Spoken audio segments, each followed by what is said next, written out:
चाहते हैं कि आप जी ने कुछ सूचनावां साझी करिए, कुछ वीडियो दिखानी है। 10 मिनट का प्रोग्राम है। मैं बेनती करूँगा पातशाह सतप्रीत सिंह, एक मैं बेनती होर करनी है कि साढ़े जो गुरु घर आते असीं टैक्स भरते हैं। वैसे तो सानू ना कोई टैक्स देना पैंदा, ना सानू मुड़दा। ये जिन्नियां भी इदां कारपोरेशन होंदियां इन्हां दा टैक्स सानू भरना पैंदा, दसना पैंदा सानू इनकम कितनी हुई आ, खर्चे कितने होए हैं, तो सातों ना पैसे लेंदे आ ना दिंदे आ। साढ़े वैसे बीबी सुरजीत कौर धालीवाल जी साढ़े टैक्स का काम करती है, फ्री टैक्स भरी जाती है। पर जो असीं किते गुरु घर वास्ते लोन देना होंदा तो वो जो टैक्स के पेपर आ वो एक्सैप्ट नहीं करते। वो कहते CPA जो रजिस्टर जोड़ा है टैक्स भरने वाला वो स्टैंप लगनी चाहिए है, तो असीं वो जो टैक्स की कापी होती है वो एक्सैप्ट करते हैं। ये भाई सतप्रीत सिंह ये मटीके बच्चा परिवार टीके लगाने वास्ते उस दिन भी बेनती की थी कि सानू इस गुरु घर भी CPA चाहिए है। तो इन्हें दसिया कि मैं फ्री सेवा करदा करूँगा, स्टार्ट गुरु घर में फ्री सेवा करता है। तो कहते मैं इतने गुरु घर फ्री सेवा करदा करूँगा, जो तुम लोड़ पवे भावें वो बीबी सुरजीत कौर साड़ी सेवा करती है वो करी जाऊगी, पर जो कि सू CPA की स्टैंप लगवानी पई तो भाई साहब ने मैं जो भी होगा मैं करदा करूँगा फ्री, मैं सेवा करदा करूँगा। धन्यवाद करते भाई सतप्रीत सिंह का। हुण 10 मिनट का प्रोग्राम है, इन्होंने कुछ फोटो दिखानियां तो कुछ उन्हें स्पीच करनी है। मैं बेनती हो तो वो बार में बोलेंगे। मैं हम बेनती करता सतप्रीत सिंह इन्होंने कुछ जो पाकिस्तान में गुरु घर उन्होंने रिपेयर करवा रहे हैं सिंह, इन्होंने अपनी कोई जानकारी आपको देनी है। आओ प्रसारण करते जी। वाहिगुरू जी का खालसा, वाहिगुरू जी धन धन श्री गुरु ग्रंथ साहिब जी की हजूरी में बैठी साध संगत जी फतेह करवाउण करना। वाहिगुरू जी का खालसा, वाहिगुरू जी की फतेह। सब तो पहला असीं आप सारी संगत नूं धन धन श्री गुरु तेग बहादुर जी 400 साला गुरपुरब ते ਵਧਾਈ देना चाहते हैं कि नाल ही उन्हों का शुकराना करना चाहते हैं कि उन्होंने कोविड-19 की इस महामारी के आप संगत नूं सानूं सारिआं नूं उद्यम बख्शिया कि गुरु घरां विच असीं आ के नतमस्तक हो सकीए।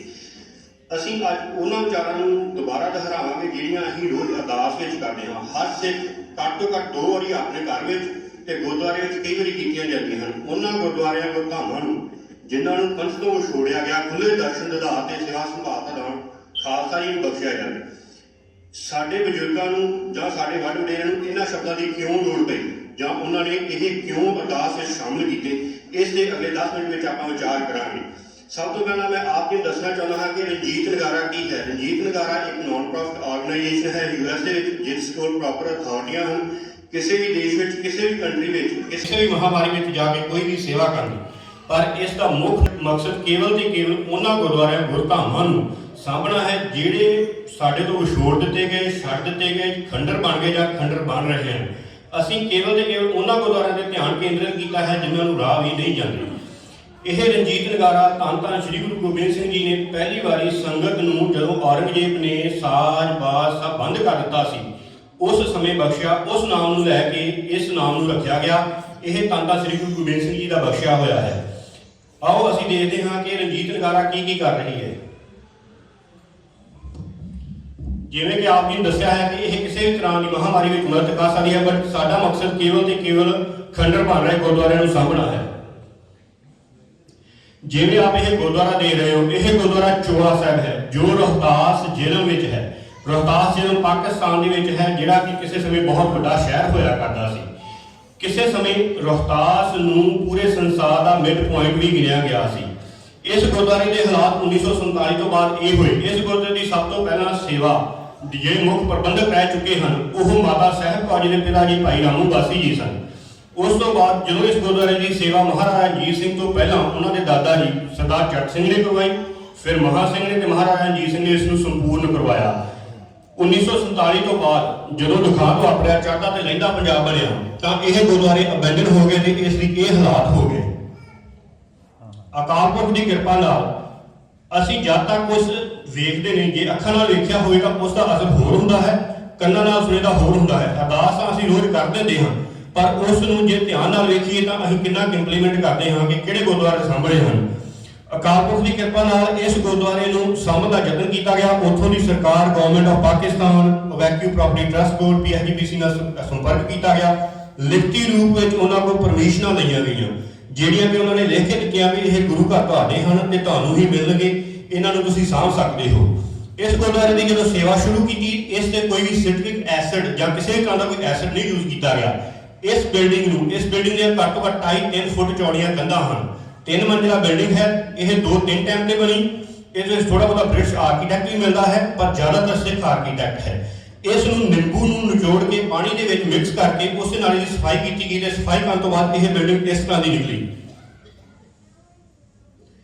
ਜੇਕਰ ਆਪ ਦੇਖ ਰਹੇ ਹੋ ਸਕਰੀਨ ਦੇ ਉੱਤੇ, ਇਸ ਦੇ ਵਿੱਚ ਜਾਣ ਤੋਂ ਪਹਿਲਾਂ ਇਹ ਖੰਡਰ ਸੀ, ਇਸ ਨੂੰ ਰਸਤਾ ਵੀ ਸਿੱਧਾ ਨਹੀਂ ਸੀ ਜਾਂਦਾ। ਇਸ ਬਿਲਡਿੰਗ ਦੇ ਵਿੱਚ ਕੋਈ ਪ੍ਰਬੰਧ ਨਹੀਂ ਸੀ। ਇੱਕ ਟਾਈਮ ਦੇ ਉੱਤੇ ਰੋਹਤਾਸ ਦੇ ਵਿੱਚ ਜਾਂਦਾ ਕੋਈ ਪ੍ਰਬੰਧ ਨਹੀਂ ਹੈ। ਇਸ ਗੁਰੂ ਘਰ ਤੋਂ ਅੱਜ ਵੀ ਜਾਇਆ ਜਾਂਦਾ ਹੈ। ਪਾਕਿਸਤਾਨ ਸਰਕਾਰ ਨੇ 2018 ਤੇ 19 ਵਿੱਚ ਉਹਨਾਂ ਦਾ ਰਿਕਾਰਡ ਖੋਲ੍ਹਾ ਹੈ ਪਾਕਿਸਤਾਨ ਗਵਰਨਮੈਂਟ ਦਾ। ਉੱਥੇ 126 ਖੂਹ ਖੁਦਵਾਏ। ਉਹਨਾਂ ਖੂਹਾਂ ਦੇ ਵਿੱਚੋਂ ਜਾਂ ਤਾਂ ਪਾਣੀ ਖਾਰਾ ਨਿਕਲਿਆ ਜਾਂ ਪੀਣ ਯੋਗ ਨਹੀਂ ਸੀ। ਅੱਜ ਵੀ ਇਸ ਗੁਰਦੁਆਰੇ ਦੇ ਸਰੋਵਰ ਦਾ ਜਲ ਹੀ ਉਹਨਾਂ 3 ਪਿੰਡਾਂ ਨੂੰ ਸਪਲਾਈ ਕੀਤਾ ਜਾਂਦਾ ਹੈ। ਜਿਵੇਂ ਕਿ ਆਪ ਦੇਖ ਰਹੇ ਹੋ, ਇਹ ਤਕਰੀਬਨ 100 ਬੰਦੇ ਦੀ ਰਿਹਾਇਸ਼ ਦਾ ਪ੍ਰਬੰਧ ਹੋ ਚੁੱਕਾ ਹੈ। ਉੱਥੇ ਬਾਥਰੂਮ ਬਣ ਚੁੱਕੇ ਹਨ, ਟੈਂਪਰੇਰੀ ਲੰਗਰ ਹਾਲ ਬਣਿਆ ਹੋਇਆ ਹੈ। ਇਹ ਉਹ ਸਰੋਵਰ ਇਤਿਹਾਸਕ ਸਰੋਵਰ ਹੈ ਜਿੱਥੇ ਗੁਰੂ ਨਾਨਕ ਸਾਹਿਬ ਜੀ ਨੇ ਜਲ ਪ੍ਰਗਟ ਕੀਤਾ।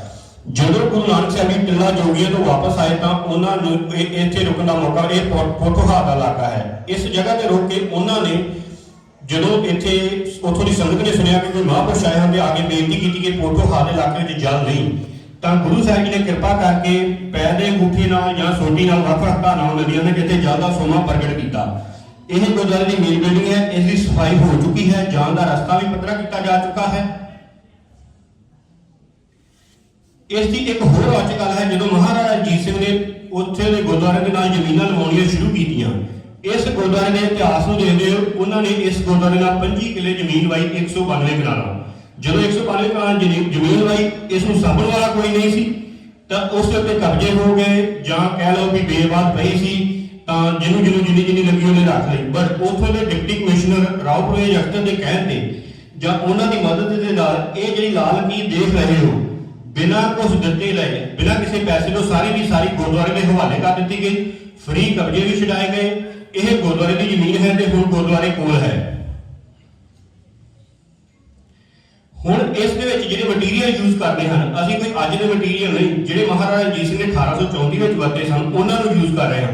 ਸਾਡਾ ਮਕਸਦ ਕੇਵਲ ਤੇ ਕੇਵਲ ਰੀਸਟੋਰੇਸ਼ਨ ਕਰਨਾ ਹੈ, ਰੀਕਨਸਟਰਕਟ ਕਰਨਾ ਨਹੀਂ। ਇਸ ਦੇ ਵਿੱਚ ਅਸੀਂ ਜਿਹੜੇ ਮਸਾਲੇ ਯੂਜ਼ ਕਰਦੇ ਹਾਂ, ਨਾਨਕ ਸਾਹਿਬ ਬ੍ਰਿਕ ਯੂਜ਼ ਕਰਨੀ ਹੈ, ਕੰਕਰ ਲਾਈਨ ਯੂਜ਼ ਕਰਨੀ ਹੈ। ਕੰਕਰ ਲਾਈਨ ਕੀ ਹੁੰਦੀ ਹੈ? ਜਿਹੜੇ ਖੰਡਰਾਂ ਦੇ ਵਿੱਚ ਰੋਡ ਹੁੰਦੇ ਹਨ ਉਹਨਾਂ ਨੂੰ ਪੀਸ ਕੇ ਇੱਕ ਚੂਨਾ ਬਣਾਇਆ ਜਾਂਦਾ ਹੈ। ਉਸ ਚੂਨੇ ਨੂੰ ਕੰਕਰ ਲਾਈਨ ਕਹਿੰਦੇ ਹਨ। ਬ੍ਰਿਕ ਨੂੰ ਕ੍ਰਸ਼ ਕਰਕੇ ਉਸ ਨੂੰ ਲਾਲ ਰੰਗ ਦਿੱਤਾ ਜਾਣਾ ਹੈ, ਜਿਹੜੀਆਂ ਇੱਟਾਂ ਹੁੰਦੀਆਂ ਪੱਠੇ ਵਿੱਚ ਅੱਗ ਦੇ ਨਾਲ ਬਣਦੀਆਂ ਹਨ।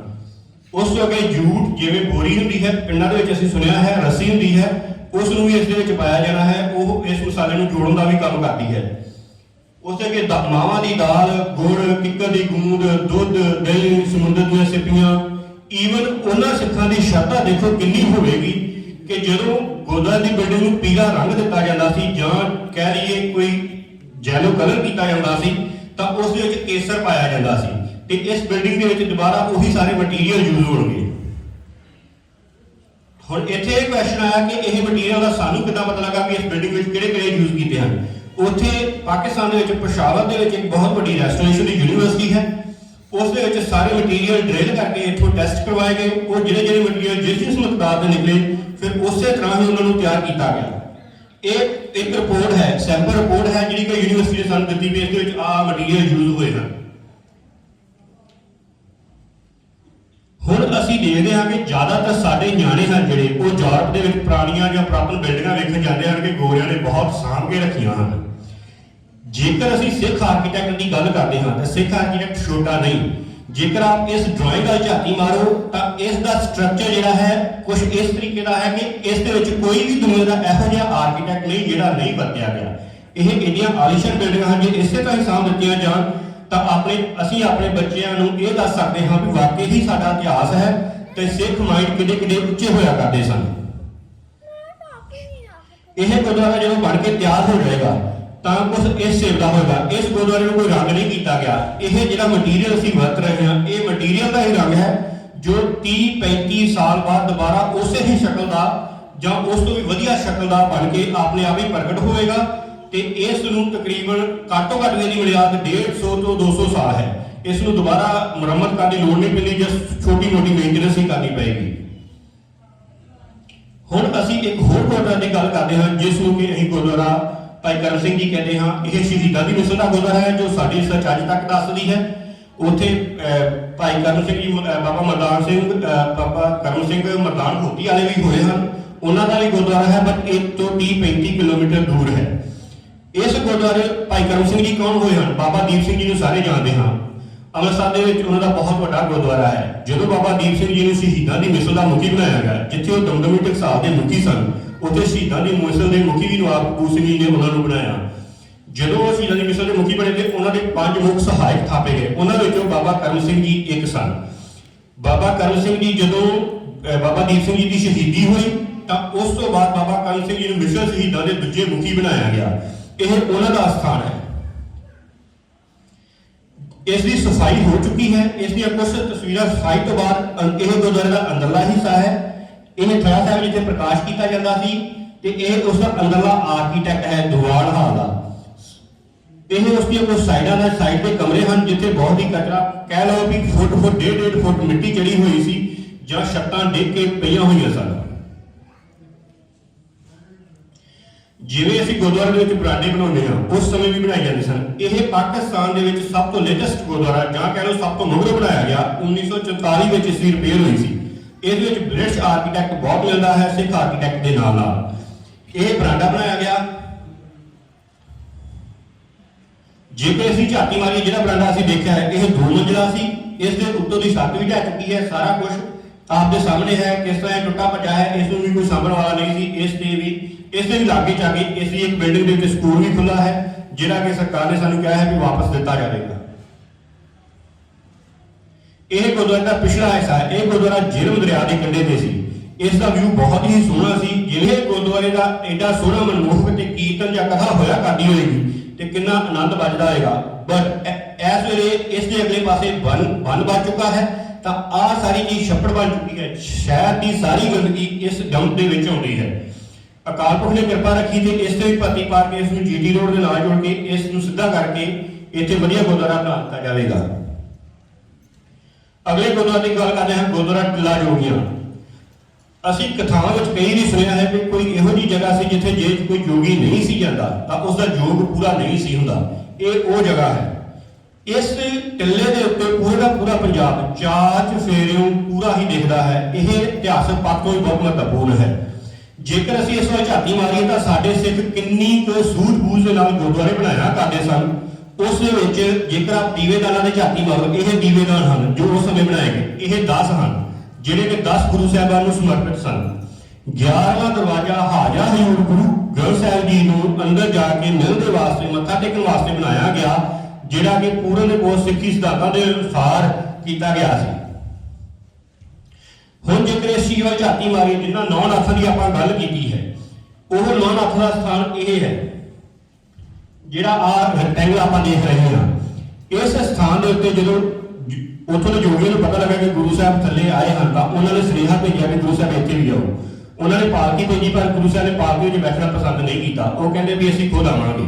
ਜਦੋਂ ਗੁਰੂ ਸਾਹਿਬ ਇੱਥੇ ਗਏ, ਪਹਿਲੇ ਦਿਨ ਉਹਨਾਂ ਦਾ ਵਿਚਾਰ ਵਟਾਂਦਰਾ ਹੋਇਆ, ਗੱਲ ਕਿਸੇ ਸਿਰੇ ਨਾ ਚੜੀ। ਜੋਗੀਆਂ ਨੇ ਬੇਨਤੀ ਕੀਤੀ ਕਿ ਗੁਰੂ ਸਾਹਿਬ ਅੱਜ ਤੁਸੀਂ ਸਾਡੇ ਕੋਲ ਰਹੋ। ਤਾਂ ਗੁਰੂ ਜੀ ਨੇ ਕਿਹਾ ਕਿ ਜਦ ਤੱਕ ਆਪ ਸਹੀ ਸਿਧਾਂਤ ਨੂੰ ਨਹੀਂ ਮੰਨਦੇ, ਅਸੀਂ ਇਸ ਸਥਾਨ ਤੇ ਨਹੀਂ ਠਹਿਰ ਸਕਦੇ। ਤਾਂ ਗੁਰੂ ਸਾਹਿਬ ਨੇ ਇਸ ਸਥਾਨ ਤੋਂ ਬਾਅਦ ਇਸ ਜਗ੍ਹਾ ਤੇ ਆ ਕੇ ਟਿਕਾਣਾ ਕੀਤਾ, ਰਾਤ ਬਿਤਾਈ ਤੇ ਇੱਥੇ ਉਸ ਉੱਤੇ ਜਿਹੜੇ ਗੁਰਦੁਆਰੇ ਦੇ ਦਰਸ਼ਨ ਕੀਤੇ ਹਨ ਉਹ ਇਹ ਗੁਰਦੁਆਰਾ ਹੈ। ਜਿਸ ਜਗ੍ਹਾ ਤੇ ਗੋਸ਼ ਹੋਈ ਉਹ ਇਹ ਜਗ੍ਹਾ ਹੈ, ਜਿਹੜੀ ਕਿ ਅੱਜ ਦਰਖਤ ਦੇ ਥੱਲੇ ਆ ਚੁੱਕੀ ਹੈ, ਪਰ ਅਕਾਲ ਪੁਰਖ ਦੀ ਕਿਰਪਾ ਨਾਲ ਪੱਧਰੀ ਕਰ ਦਿੱਤੀ ਜਾਏਗੀ।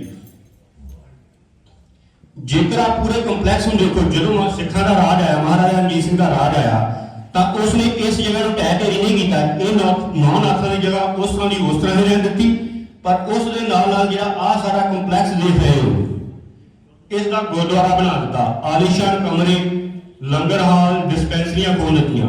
ਨਾਲ ਦੀ ਨਾਲ ਇੱਥੇ 5 ਸਰੋਵਰ ਵੀ ਬਣਾਏ।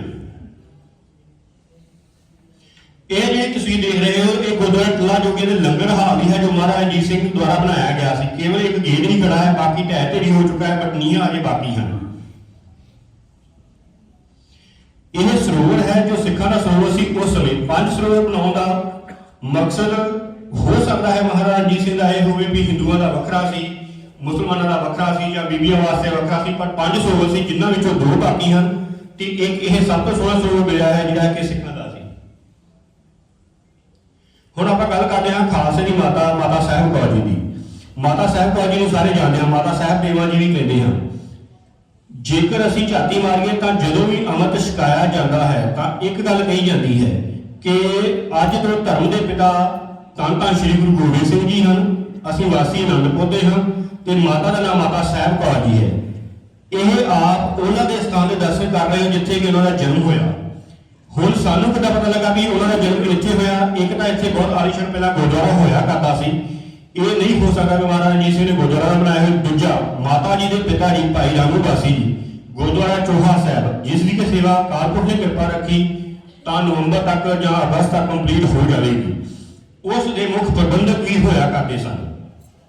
ਹੁਣ ਇਸ ਸਥਾਨ ਦੇ ਇਹ ਹਾਲਾਤ ਹਨ ਕਿ ਇਹ ਸਾਹਮਣੇ ਇੱਕ ਪਕੌੜੇ ਵਾਲੀ ਰੇਹੜੀ ਹੈ, ਇਸ ਦੇ ਬਾਹਰ ਕੋਈ ਹੱਥ ਪੈਰ ਧੋਣ ਦੀ ਟੂਟੀ ਵੀ ਨਹੀਂ। ਇੱਕ 10 ਬਾਈ 10 ਦਾ ਕਮਰਾ ਹੈ, 24 ਘੰਟੇ ਨੂੰ ਲੋਕ ਲੱਗਾ ਰਹਿੰਦਾ ਹੈ। ਪਹਿਲੀ ਗੱਲ ਤੇ ਜੇ ਕੋਈ ਸਿੱਖ ਸੰਗਤ ਪਾਕਿਸਤਾਨ ਜਾਵੇ ਤਾਂ ਇਹਨਾਂ ਗੁਰਦੁਆਰੇ ਵਿੱਚ ਲੈ ਕੇ ਹੀ ਨਹੀਂ ਜਾਂਦੇ, ਕਿਉਂਕਿ ਇੱਕ ਲਿਖਤੀ ਪਰਮਿਸ਼ਨ ਹੁੰਦੀ ਹੈ ਫਲਾਣੇ ਗੁਰਦੁਆਰੇ ਜਿਹੜੇ ਬਣੇ ਹਨ ਉਹਨਾਂ ਵਿੱਚ ਹੀ ਜਾ ਸਕਦੇ ਹੋ। ਜੇ ਕਿਸੇ ਨੂੰ ਪਤਾ ਹੈ ਜਾਂਦੇ ਵੀ ਹਨ, ਇੱਥੇ ਲਾਗੇ ਇੱਕ ਘਰ ਦੇ ਕੋਲ ਚਾਬੀ ਹੈ, ਉਸ ਨੂੰ ਕਹਿ ਕੇ ਇਸ ਦਾ ਬੂਹਾ ਖੁਲਾ ਦਿੱਤਾ ਜਾਂਦਾ ਹੈ, ਪਰ ਇੱਥੇ ਕੋਈ ਪ੍ਰਕਾਸ਼ ਨਹੀਂ। ਉਦੋਂ ਵੀ ਬਹੁਤ ਸ਼ਰਮਿੰਦਗੀ ਮਹਿਸੂਸ ਹੁੰਦੀ ਹੈ ਜਦੋਂ ਅਸੀਂ ਬਿਨਾਂ ਹੱਥ ਪੈਰ ਧੋਤੇ ਇਸ ਗੁਰਦੁਆਰੇ ਦੇ ਅੰਦਰ ਜਾਂਦੇ ਹਾਂ ਜਿੱਥੇ ਮਾਤਾ ਸਾਹਿਬ ਕੌਰ ਜੀ ਦਾ ਜਨਮ ਹੋਇਆ ਸੀ। ਜੇਕਰ ਆਪ ਇਸ ਵਾਰ ਝਾਤੀ ਮਾਰੋ, ਇਹ ਉਹ ਪਿੰਡ ਹੈ ਜਿਸ ਨੂੰ ਆਪਾਂ ਕਹਿ ਲਈਏ ਵੀ ਇਹ ਪੂਰੇ ਖਾਲਸਾ ਪੰਥ ਜਾਂ ਸਿੱਖਾਂ ਦਾ ਨਾਨਕਾ ਘਰ ਹੈ। ਇਹ ਨਾਨਕਾ ਪਿੰਡ ਹੈ। ਸੋ ਇਸ ਵਕਤ ਇਹਦੇ ਵਿੱਚ ਕੇਵਲ ਇੱਕ ਆ ਬਿੰਦੀ ਦੇ ਨਿਸ਼ਾਨ ਤੋਂ ਵੀ ਛੋਟਾ ਸਥਾਨ ਮਾਤਾ ਸਾਹਿਬ ਕੌਰ ਜੀ ਦਾ ਹੈ। ਅਗਲੀਆਂ ਸਲਾਈਡਾਂ ਵਿੱਚ ਵੀ ਆਪਾਂ ਵੇਖਾਂਗੇ। ਜੇਕਰ ਆਪਾਂ ਝਾਤੀ ਮਾਰੀਏ, ਜਿਹੜਾ ਆਹ ਰਸਤਾ ਜਾਂਦਾ ਹੈ ਇਹ ਗੁਰਦੁਆਰਾ ਚੋਹਾ ਸਾਹਿਬ ਜਾਂਦਾ ਹੈ। ਗੁਰਦੁਆਰਾ ਚੋਹਾ ਸਾਹਿਬ ਇੱਥੇ ਹੈ, ਮਾਤਾ ਸਾਹਿਬ ਕੌਰ ਜੀ ਦਾ ਸਥਾਨ ਇੱਥੇ ਹੈ। ਇਸ ਲਾਗੇ ਇੱਕ ਕਸ਼ਮੀਰੀ ਗੇਟ ਪੈਂਦਾ ਹੈ ਜਿਹੜਾ ਕਿ ਇਹਨਾਂ ਦੋਵਾਂ ਗੁਰਦੁਆਰਿਆਂ ਨੂੰ ਆਪਸ ਵਿੱਚ ਪਹਿਲਾਂ ਜੋੜਦਾ ਸੀ, ਰਸਤਾ ਜਾਂਦਾ ਸੀ ਤੇ ਹੁਣ ਵੀ ਇਸ ਦੇ ਰਸਤੇ ਨੂੰ ਪੱਧਰਾ ਕੀਤਾ ਜਾ ਰਿਹਾ ਹੈ। ਇਹ ਕਰੰਟ ਹਾਲਾਤ ਹਨ। ਘੱਟ ਤੋਂ ਘੱਟ ਇਤਿਹਾਸ ਦਾ ਬੋਰਡ ਉੱਥੇ ਇੰਸਟਾਲ ਹੋ ਚੁੱਕਾ ਹੈ, ਲੱਗ ਚੁੱਕਾ ਹੈ। ਉਹ ਵੀ ਕਾਲਪੁਰਖ ਦੀ ਕਿਰਪਾ ਨਾਲ ਮਾਤਾ ਜੀ ਨੇ ਆਪ ਸਾਡੇ ਕੋਲੋਂ ਸੇਵਾ ਲਈ। ਜੇਕਰ ਆਪਾਂ ਡਰਾਇੰਗ ਸੇ ਦੇਖੀਏ, ਇਸ ਦੀਆਂ ਇੱਕ ਗੱਲ ਹੁਣ, ਇਸ ਦੀਆਂ ਲਿਖਤੀ ਪਰਮਿਸ਼ਨਾਂ ਹੁਣ ਸਾਡੇ ਕੋਲ ਹਨ। ਪਾਕਿਸਤਾਨ ਗਵਰਨਮੈਂਟ ਨੇ ਲਿਖ ਕੇ ਦਿੱਤਾ ਹੈ ਜੇਕਰ ਸਿੱਖ ਇਹ ਸਥਾਨ ਬਣਾਉਣਾ ਚਾਹੁੰਦੇ ਹਨ ਤੇ ਬਣਾ ਸਕਦੇ ਹਨ। ਹੁਣ ਜੇਕਰ ਆਪਾਂ ਇਸ ਇਲਾਕੇ ਝਾਤੀ ਮਾਰੀਏ ਤਾਂ ਇਹ ਉਹ ਇਲਾਕਾ ਹੈ ਜਿਸ ਥਾਂ ਤੇ ਗੁਰਦੁਆਰਾ ਬਣੇਗਾ। ਇਸ ਬਿੰਦੀ ਦੀ ਜਗ੍ਹਾ ਦੇ ਉੱਤੇ ਮਾਤਾ ਸਾਹਿਬ ਕੌਰ ਜੀ ਦਾ ਜਨਮ ਸਥਾਨ ਹੈ। ਇਹ 5 ਘਰ ਹਨ। ਜਿਵੇਂ ਕਿ ਸਾਨੂੰ ਪਹਿਲਾਂ ਦੱਸਿਆ ਗਿਆ ਉਸ ਦੇ ਡਿਪਟੀ ਕਮਿਸ਼ਨ ਦੁਆਰਾ ਵੀ 5 ਘਰ ਸਾਡੇ ਹਵਾਲੇ ਕੀਤੇ ਜਾਣ। ਉਹ ਖੁਸ਼ਖਬਰੀ ਕਿਸੇ ਵੀ ਟਾਈਮ ਆ ਸਕਦੀ ਹੈ ਕਿ ਉਹ ਗੁਰਦੁਆਰੇ ਦੇ ਕਬਜ਼ੇ ਦੇ ਵਿੱਚ ਹੇਠ ਆ ਚੁੱਕੇ ਹਨ। ਉੱਥੋਂ ਦੇ ਲੋਕਾਂ ਨਾਲ ਆ ਕੇ ਉਹਨਾਂ ਨੂੰ ਧੱਕੇ ਦੇ ਨਾਲ ਨਹੀਂ ਖਾਇਆ ਜਾ ਰਿਹਾ, ਜਿਵੇਂ ਕਿ ਸਿੱਖਾਂ ਦੇ ਵਿੱਚ ਰਿਵਾਜ ਹੈ। 1947 ਤੋਂ ਉਹ ਉੱਥੇ ਵਸ ਰਹੇ ਹਨ। ਉਹਨਾਂ ਨੂੰ ਕੁਝ ਲੈ ਦੇ ਕੇ ਉਹਨਾਂ ਦਾ ਦੂਜੇ ਥਾਂ ਦੇ ਪ੍ਰਬੰਧ ਕਰਕੇ ਇੱਥੋਂ ਹਟਾ ਕੇ ਫਿਰ ਇੱਥੇ ਗੁਰਦੁਆਰਾ ਬਣਾਇਆ ਜਾਣਾ ਹੈ। ਜੇਕਰ 5 ਘਰਾਂ ਦੇ ਗੁਰਦੁਆਰਾ ਬਣੇਗਾ ਤਾਂ ਉਹ ਇਸ ਹਿੱਸੇ ਵਿੱਚ ਬਣੇਗਾ। ਜੇਕਰ ਅਸੀਂ 12 ਘਰ ਲੈਂਦੇ ਹਾਂ ਤਾਂ ਉਹ ਇਹ ਗੁਰਦੁਆਰਾ ਸੈਕੰਡ ਫੇਜ਼ ਵਿੱਚ ਆ ਜਾਏਗਾ। ਤੇ ਜੇਕਰ ਆਪਾਂ ਪੂਰੇ 24 ਘਰਾਂ ਦੀ ਗੱਲ ਕਰਦੇ ਹਾਂ, ਜਿਹੜਾ ਮੇਨ ਕੰਪਲੈਕਸ ਮਾਸਟਰ ਪਲਾਨ ਹੈ, ਤਾਂ ਉਹ ਇਹ ਸਾਰੇ ਹਨ। ਇਹ ਟੋਟਲ ਰਕਬਾ ਤਕਰੀਬਨ 13 ਕਨਾਲ ਦਾ ਬਣਦਾ ਹੈ ਤੇ ਇੱਥੇ ਇੱਕ ਆਲੀਸ਼ਾਨ ਗੁਰਦੁਆਰਾ ਬਣਾਇਆ ਜਾ ਸਕਦਾ ਹੈ, ਪਰ ਉਹ ਸਿੱਖਾਂ ਤੇ ਹੀ ਡਿਪੈਂਡ ਕਰਦਾ ਹੈ ਕਿ ਉਹਨਾਂ ਨੇ ਆਪਣੀ ਮਾਤਾ ਦਾ ਸਥਾਨ ਕਿਸ ਤਰ੍ਹਾਂ ਦਾ ਬਣਾਉਣਾ ਹੈ। ਸਾਡਾ ਇੱਥੇ ਆਉਣ ਦਾ ਮਕਸਦ ਆਪ ਜੀ ਨੂੰ ਇਨਫੋਰਮੇਸ਼ਨ ਦੇਣਾ ਹੈ ਕਿ ਸਾਡੇ ਕੋਲ ਅੱਜ ਮੌਕਾ ਹੈ। ਜਿਵੇਂ ਅਸੀਂ 400 ਸਾਲਾ ਸ਼ਤਾਬਦੀ ਮਨਾ ਰਹੇ ਹਾਂ ਹਾਸੋ ਹਲਾਸ ਨਾਲ, ਇਹ ਕਿਉਂ ਨਾ ਸਾਡੇ ਸਿਰਾਂ ਦੇ ਅੱਜ ਪੱਗਾਂ ਸੋਂਦੀਆਂ ਹਨ। ਕਿਉਂ ਸੋਂਦੀਆਂ ਹਨ? ਕਿਉਂਕਿ ਸਾਡੇ ਬਜ਼ੁਰਗਾਂ ਨੇ ਮਾਰੇ ਹਨ।